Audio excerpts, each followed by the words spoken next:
Hi, this is Jayanth here, and today's video is going to be a really quick demonstration of delayed durability, and more specifically, it's mainly interesting to just kind of evaluate the impact of delayed durability with optimistic concurrency. And the reason for this is because when I was doing trainings, one of the things that I used to tell my participants was that if you're facing concurrency issues, then you should definitely consider optimistic concurrency as something that could help alleviate the problem of uh, having write operations and read operations happen simultaneously, parallelly, and how you can go ahead and make sure that one doesn't impact the other, especially from a locking and blocking standpoint.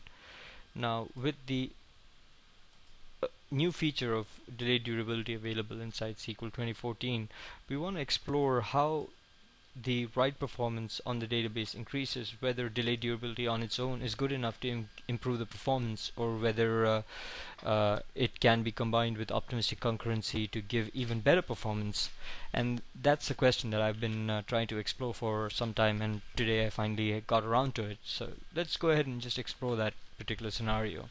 Now you can see here that I've got a couple of different use cases or scenarios available here. In the first scenario, what I have here is it's in the defaults where delay durability as well as optimistic concurrency is off.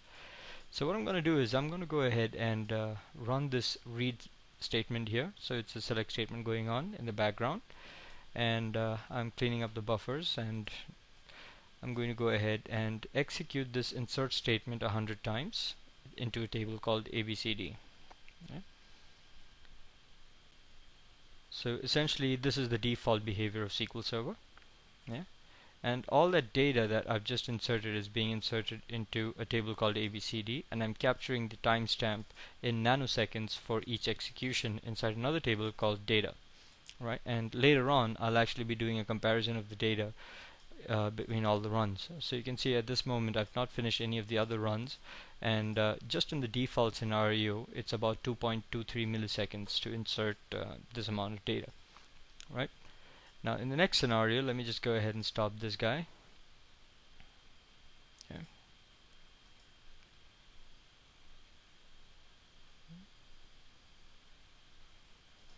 There we go. Yeah. And I'm going to go ahead and alter the database. Only this time I'm going to enable snapshot or optimistic concurrency, but disable the delay durability. So there we go.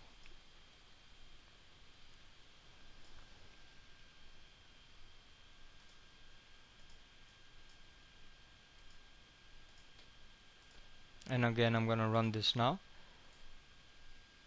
and insert the same amount of data again 100 times, and this time it's only with optimistic concurrency and nothing else.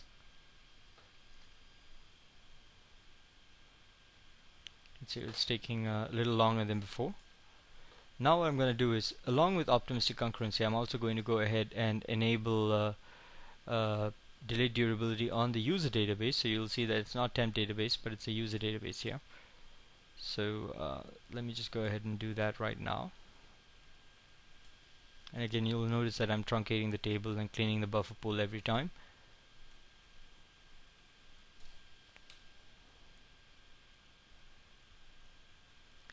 So this is the next instance of the execution, where I've gone ahead and inserted 100 rows with delay durability on as well as optimistic concurrency on. And the last scenario, I'm going to go ahead and do optimistic concurrency on, but delay durability is now on the temp database, because essentially optimistic concurrency has a lot to do with temp DB, and I want to evaluate that kind of performance as well. So you can see that the execution of read operation is still going on there, and in addition to that I'm going ahead and executing the run here for temp DB being delayed durable, whereas the user database is actually fully durable. So again the execution completes. And the last scenario that I have here, what I'm doing is I've disabled optimistic concurrency on the user database, I've disabled delay durability on the temp database, and I'm only measuring the impact of delay durability on the user database. So let's go ahead and run this. Again, I'm changing the isolation level snapshot, so let me just stop this real quick, change it, so that's done. Come back to MathWorks database, execute the read operation, and then continue to go ahead and insert 100 rows. Right. So now that I've gone ahead and inserted 100, completed 100 iterations in each scenario, let's go ahead and measure the impact of each of these cases. So you'll see 5, 6, 7, 8, 9. First one is default, second one is optimistic but durable, third one is optimistic and non-durable user database, fourth one is optimistic non-durable user database, durable user database and non-durable tempdb, and the last one is just pure delay durability on its own. And when we run the numbers, you'll see that in default mode it's about 2.23 milliseconds standard behavior, whereas as soon as optimistic concurrency is enabled without delay durability, it's 31.74. So you'll see in this particular case, optimistic concurrency has actually degraded performance, and one of the reasons for that is because my tempdb at this moment is not optimized. So I don't have it on a different disk, and I'm not doing anything special to my temp database. So naturally, my tempdb is kind of the weakest link in this scenario. Now, the other interesting thing that you'll notice here is that when it is optimistic concurrency with delay durability on the user database, the performance is actually improved. And you'll notice that in this particular scenario, the delay durability has contributed significantly to the write performance, in spite of the fact that there is optimistic concurrency going on. This is evident when you look at the fourth scenario here, where it is optimistic concurrency is enabled and the delay durability is now actually on the temp database instead of the user database. And you'll see that as soon as the temp database delay durability is on, you'll see that just by enabling delay durability on the temp database, the improvement is significant, but not as significant as if the database was just on its own having delay durability as it is without any optimistic concurrency. So essentially what I'm trying to say here is that in SQL 2014, if you're trying to increase write performance, by just looking at this data here, you'll probably want to consider implementing delay durability, because the benefit of being able to complete a write transaction that much quicker kind of is much more significant than just being able to do a read and write in parallel by avoiding locking behavior and things like that. So going forward, if you're using SQL 2014, you want to evaluate whether optimistic concurrency is the way to go for you, because you might actually be able to get a much significant better improvement by just using delay durability and finishing the write operation sooner, rather than trying to enable read and write at the same time.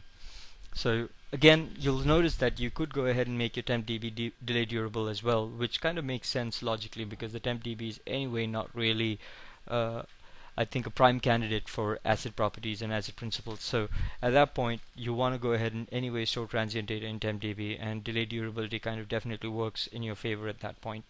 Another reason why you might want to use delay durability is maybe in ETL processes you could have a dedicated database which is meant specifically to go ahead and do staging kind of behavior, at which point the delay durability aspect of the transaction log file could help you complete your write operations much sooner. In this particular scenario, there is one thing that you want to keep track of, and that is you want to make sure that the MDF and LDF file autogrowth settings are set already in advance, because you don't want the autogrowth to impact the behavior. And also you need to keep in mind that as far as delay durability is concerned, the log buffer, when it's full, automatically goes ahead and flushes to the transaction log file, as well as if there is any other committed transaction that needs to be durable, at which point again the delay durability doesn't really matter much, because at that point, if there is a transaction that needs to be committed, anything in the log buffer also gets flushed to disk. Right. Interesting scenario here is that I've been reading up on it, and it seems that if you're doing a bulk insert kind of operation like a select into things like that, then you get even better performance with delay durability. And that has to do with the way that the tempdb is able to work with bulk insert commands and identify a bulk operation and allocate extents much sooner. So this is a couple of interesting behavior that you want to notice when you're working with SQL 2014 when you get the chance, and that is basically the delay durability along with optimistic concurrency doesn't quite add on top of each other, and they behave a little differently in terms of the row versioning functionality that you see in tempdb. So thank you for watching, and I hope you found this informative. I will be following this up with another video trying to explain the behavior in tempdb a little bit more. So thank you for watching, and bye bye.